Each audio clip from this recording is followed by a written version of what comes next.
Eu quero convidá-los para que abram a Bíblia, a Palavra de Deus. Ela que é lâmpada para os nossos pés e luz para o nosso caminho, e que deve ser muito bem utilizada e não usada para outros fins, né? Salmo de número 127. Salmo 127 é chamado de cântico de romagem. O que seria um cântico de romagem? Primeiro, o livro dos Salmos, ou saltério, não é um livro só. São alguns volumes de cânticos que Israel cantava enquanto adorava a Deus no templo e também nas sinagogas. Então, o primeiro inário do povo de Deus foi o livro dos Salmos. Eles foram juntados, costurados e formaram um livro só, que é o livro dos Salmos, o livro dos cânticos. E os judeus, uma vez por ano, subiam para Jerusalém para celebrar a Páscoa, que era exatamente a celebração da saída do povo de Israel do Egito. E eles o faziam uma vez por ano para louvarem e glorificarem a Deus. Pelo menos uma vez por ano estavam em Jerusalém. Faziam de tudo para estar em Jerusalém. Os irmãos se lembram da própria mãe de Samuel, que anualmente ia até o tabernáculo. Na época ainda não havia o templo. O tabernáculo foi substituído pelo templo de alvenaria. O tabernáculo era uma cabana. E havia cânticos que o povo ia cantando enquanto ia para Jerusalém. Ao longo do caminho eles iam louvando a Deus, e quando voltavam, louvavam a Deus também cantando, porque iam em grandes caravanas, porque ir sozinho não era aconselhável, era perigoso nas estradas. Mas quando havia um grande grupo, eles iam cantando. E nesses cânticos eram chamados cânticos de romaria, ou cânticos de romagem. Eram cânticos da estrada, cânticos da excursão, cânticos do retiro. Este é um dos cânticos, o cântico do número 127. E o que é que estes irmãos cantavam? Eles cantavam o seguinte, veja aí: se o Senhor não edificar a casa, em vão trabalham os que a edificam. Se o Senhor não guardar a cidade, em vão vigia a sentinela.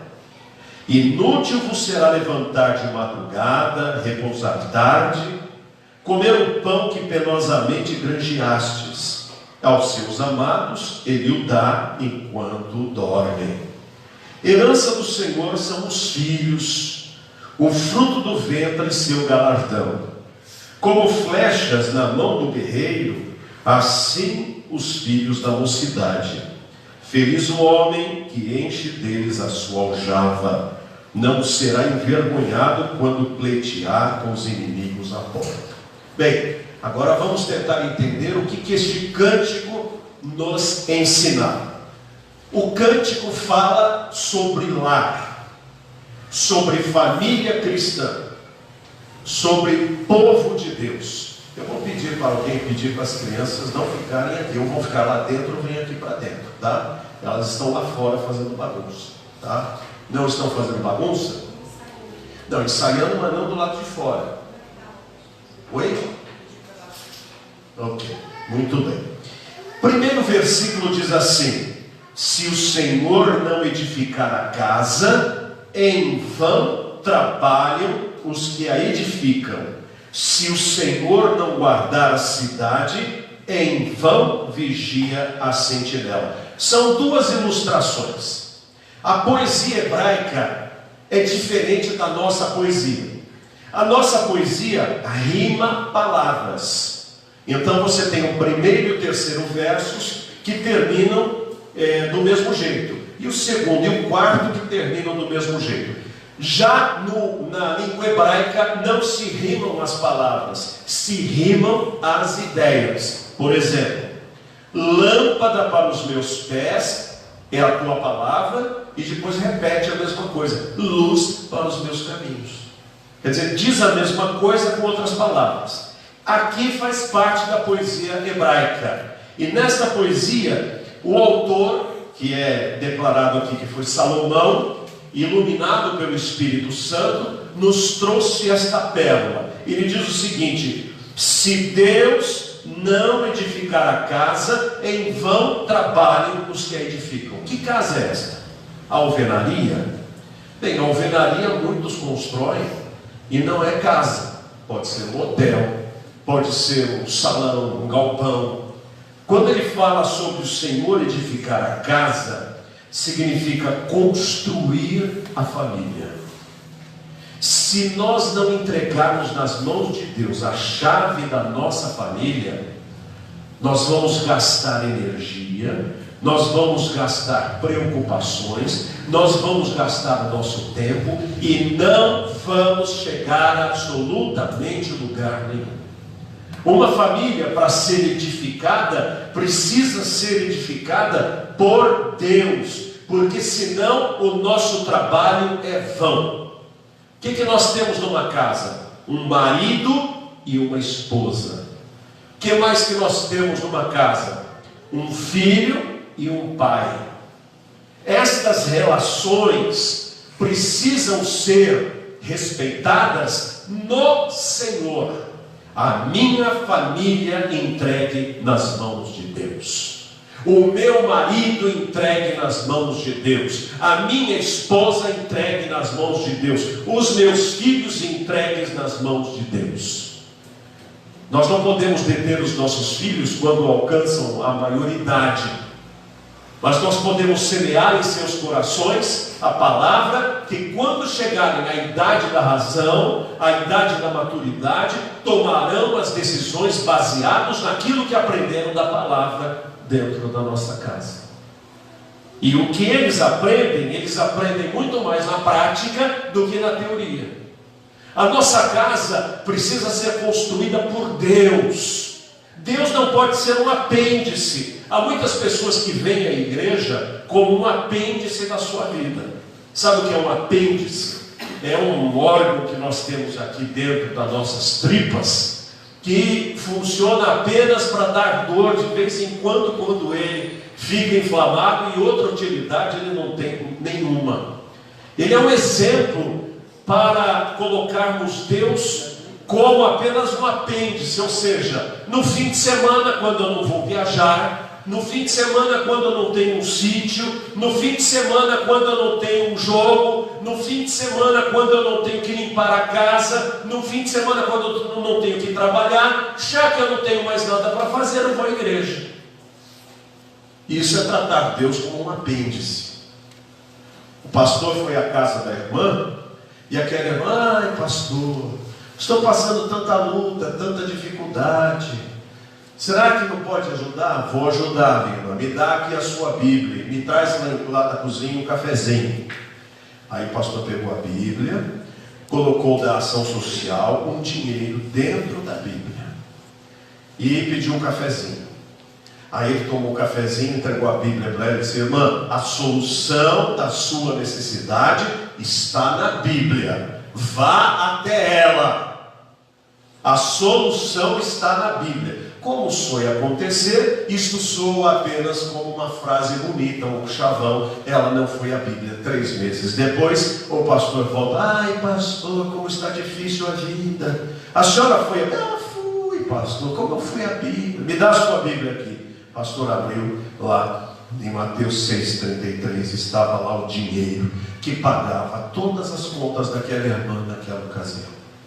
Nós somos mais ou menos assim.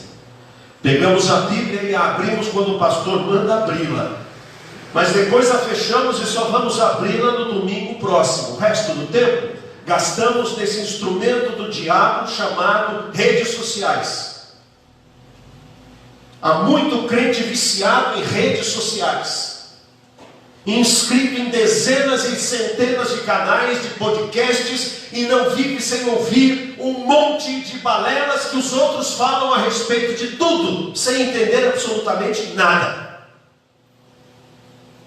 Não vivem mais, não percebem, eles estão como as rãs. Quando alguém mal intencionado, alguém que não tem piedade, vai cozinhar uma rã e coloca viva dentro da panela e começa a esquentar a água.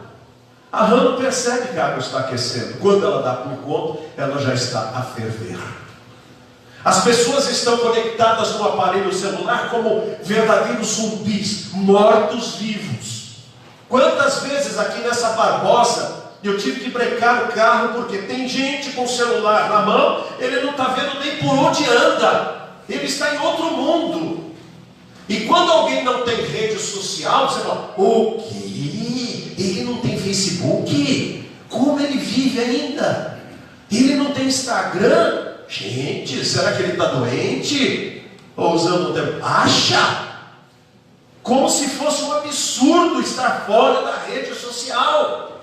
Eu já disse que uso esse negócio aqui para propagar a palavra de Deus, mas há pessoas que usam isto para mostrar toda a intimidade da sua vida. Não é o Senhor que está edificando a casa, é a língua alheia, é a vida alheia, são os mestres alheios. E então, se o Senhor não edificar a casa, vão trabalhar em vão. Tudo que ajuntar estará num saquetel furado, não vai durar nada, porque não tem estabilidade, não tem consistência, não tem nenhum valor. O segundo pedaço desse versículo diz: se o Senhor não guardar a cidade, em vão vigia a sentinela. Há tanta gente com medo de morrer, medo de adoecer, medo de ser assaltada, medo de sofrer um AVC, medo de pegar Covid, medo de pegar dengue, medo de pegar gripe, medo de si própria, medo de ficar pneu. Gente do céu, a Bíblia diz que é Deus quem nos guarda. Onde está a nossa confiança? Se o Senhor não guardar a cidade, não adianta colocar câmeras em todos os lados e guardas em todos os lados. É Deus quem nos guarda. E nós podemos viver em paz quando nós entregamos tudo nas mãos do Senhor. Diz o verso 2: inútil vos será levantar de madrugada, repousar tarde, comer o pão que penosamente granjeastes aos seus amados, ele o dá enquanto dormem. Sabe o que isso aqui significa? Há pessoas que não trabalham para viver, elas vivem para trabalhar. Por quê? Porque ela às vezes quer fugir da realidade, às vezes não tem com quem se relacionar, então ela simplesmente quer trabalhar. Ela junta uma fortuna, depois o filho e o neto vão queimar tudo. Ela não se deu o direito de comer uma comida gostosa, não se deu o direito de fazer uma viagem, não se deu o direito de conceder uma caridade boa. Por quê? Precisava juntar, sábado, domingo, feriado, de madrugada, a qualquer horário. E a Bíblia diz que aqueles que confiam no Senhor recebem o suprimento de Deus. Deus dá, Deus supre, Deus não deixa faltar. Hudson Taylor, antes de ir para a China como missionário, ele tinha no seu bolso uma quantia ínfima, muito pequena, que dava para comprar o último mingau e o último leite para fazer o seu mingau, porque ele inclusive estava se preparando para ir para a China, e ele estava comendo o menos possível, porque ele disse: lá eu vou passar fome, então eu quero treinar, ter fome. Então ele comia apenas um mingauzinho. Mas naquela tarde dominical ele foi fazer uma visita a alguém que implorava pela sua visita. Ele também era médico.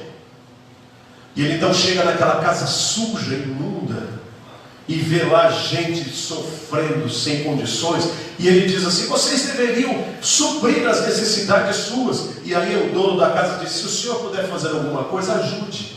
E ele lembrou da moeda que tinha no bolso. E ele disse: não, vocês precisam confiar em Deus. E ele pensou na sua cabeça: eu confio em Deus, mas confio em Deus e na minha moeda. Será que eu confio só em Deus sem a minha moeda? E ele teve uma luta dentro dele, que ele tirou aquela moeda ínfima, sem valor monetário quase nenhum, e disse assim: olha, moço, o senhor pode achar que isso aqui é uma miséria, mas eu digo, é todo o meu sustento. E eu estou dando aqui para o senhor comprar a comida aqui na sua casa. E ele saiu sem a moeda, tinha só o último prato, que é para amanhã já não tinha mais, Mas ele tinha trabalhado o mês inteiro e não tinha recebido o seu salário. E ele disse para si próprio: eu não vou lembrar do meu patrão de que ele tem que me pagar. Eu só vou orar a Deus e Deus vai tocar no coração dele. Mas passou o dia do pagamento, o patrão não falou nada, então ele foi para casa. E de repente cruza com o seu patrão e diz: eu tenho que te pagar. E pagou o salário dele. E agora ele estava com o bolso suprido. Se o Senhor não for aquele que nos sustenta, não adianta nós vivermos sempre desesperados e ansiosos. Não estejais ansiosos por coisa alguma. Antes em tudo sejam os vossos desejos, as vossas necessidades conhecidas diante de Deus. Se nós trocarmos a ansiedade pela petição, as coisas mudarão de figura. Diz o texto ainda: herança do Senhor são os filhos, o fruto do ventre, o seu galardão. É muito triste quando nós vemos os Estados Unidos da América, que foi a maior nação cristã de todo o planeta, que foi construída na base da palavra de Deus, com famílias que temiam ao Senhor de todo o seu coração. É muito triste vermos esta, que é a terceira ou quarta geração que apodreceu na América, lutando hoje pelo direito de matar os bebês na barriga das mulheres. Eles estão em pé de guerra, porque o Supremo Tribunal Federal daquele país quer reverter uma lei de 1973 que dava direito a você abortar tranquilamente, com todos os cuidados, e o Estado pagando o seu aborto. É mais ou menos assim: viva em prostituição, que nós cuidamos de abortar o infeliz que você concebeu dentro do seu ventre. E estão lutando, com o presidente dos Estados Unidos à frente, com os congressistas à frente, tendo outros contra, mas estão lutando com o direito de matar filhos, enquanto outros com tanta dificuldade para poder concebê-los, para poder gerá-los. Filhos não são peso, filhos são bênção, filhos são herança do Senhor que Deus nos dá. Filhos não são tropeços, filhos não são acidentes, filhos são dádivas da vida que o Senhor nos concede. Alguns são concebidos em pecado, todos somos concebidos em pecado, mas alguns são fruto exatamente de pecado. Mas estas vidas não têm culpa do pecado dos seus pais. Por isso, nós devemos entender que as crianças são dádivas do Senhor. Há uma antiga frase que circulava pelos muros que dizia: educai as crianças e não será preciso punir os homens. E a palavra do Senhor vai ao encontro destas palavras quando diz: deixai vir a mim os pequeninos e não os impeçais, porque dos tais é o reino dos céus. A mente das crianças está pronta para receber a boa semente, mas esta boa semente não é colocada apenas no culto ou na igreja.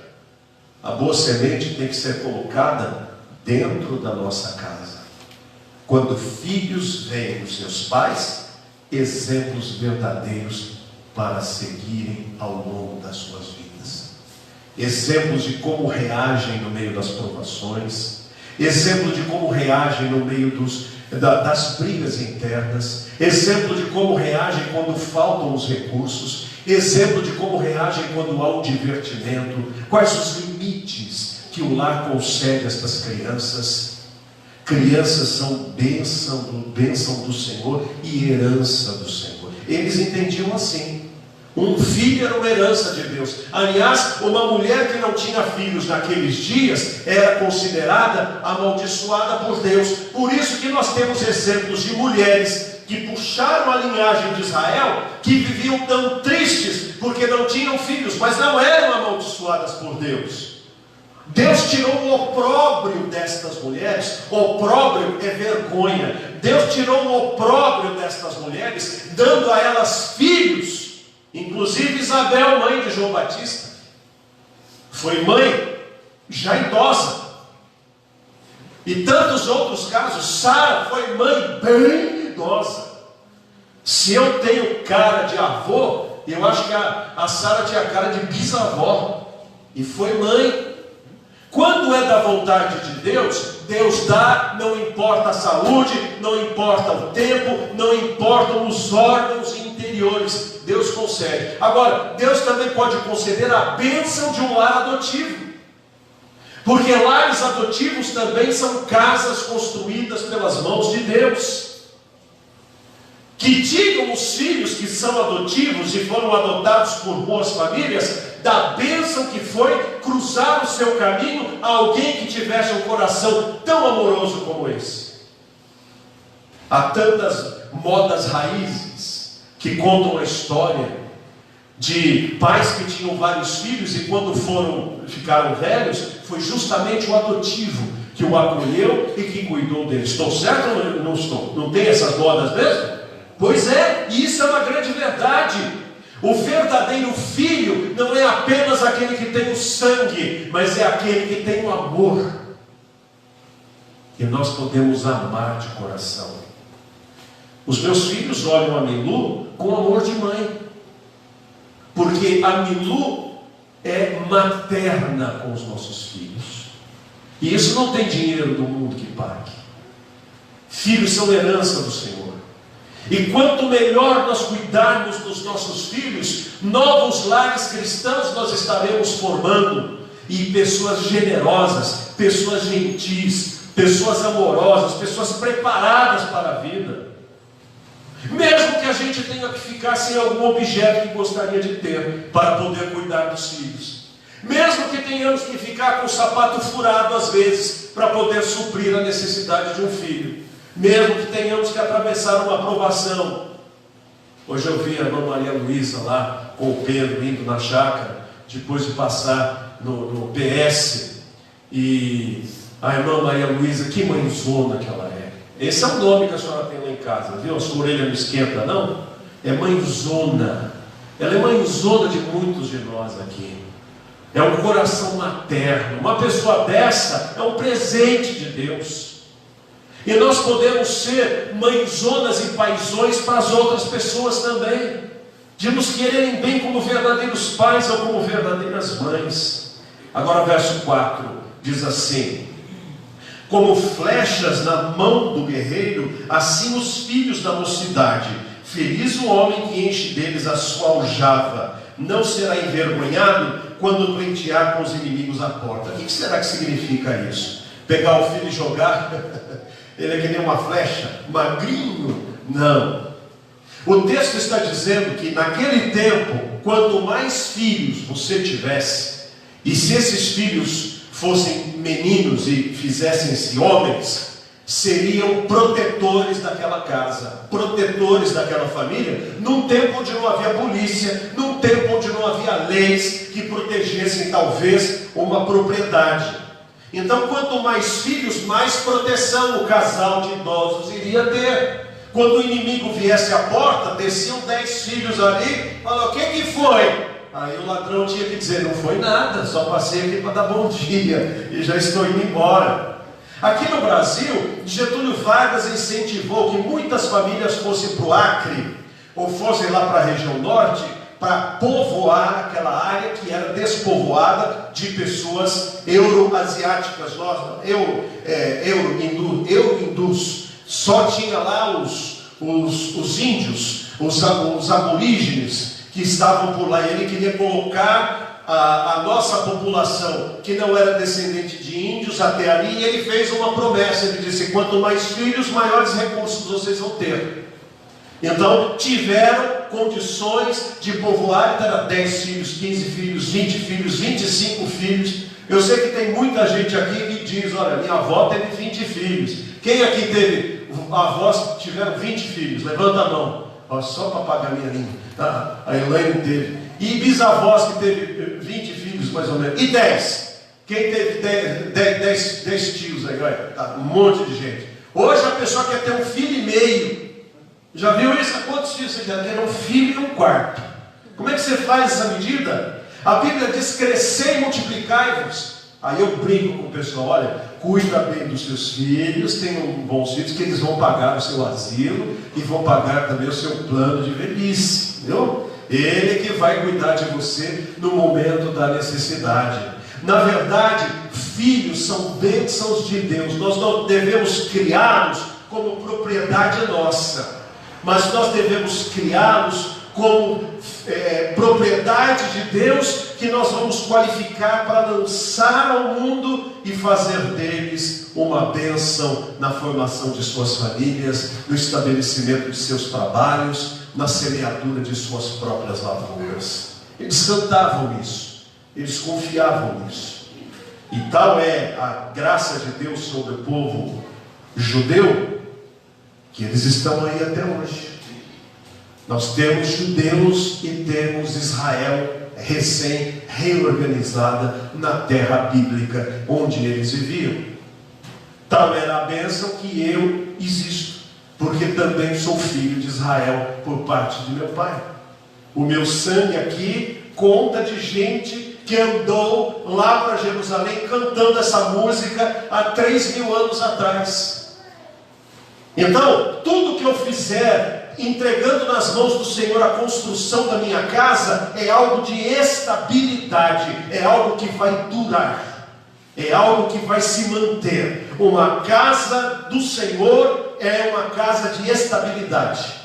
Uma casa do Senhor é uma casa que não sofre com ventos e para cá e para lá, não. Ela tem uma linha, ela tem um comportamento, ela tem uma meta, ela tem a bênção do Senhor sobre a sua vida.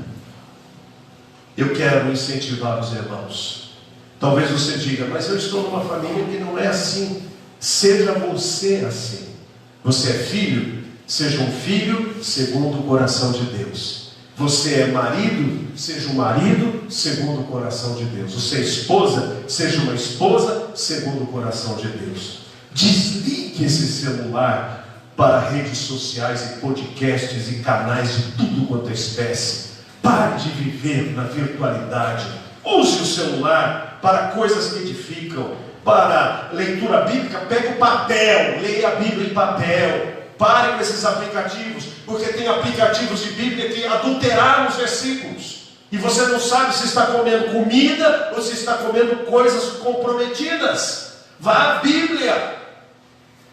Use o celular para falar, para se comunicar, mas nunca para substituir a boa comunhão.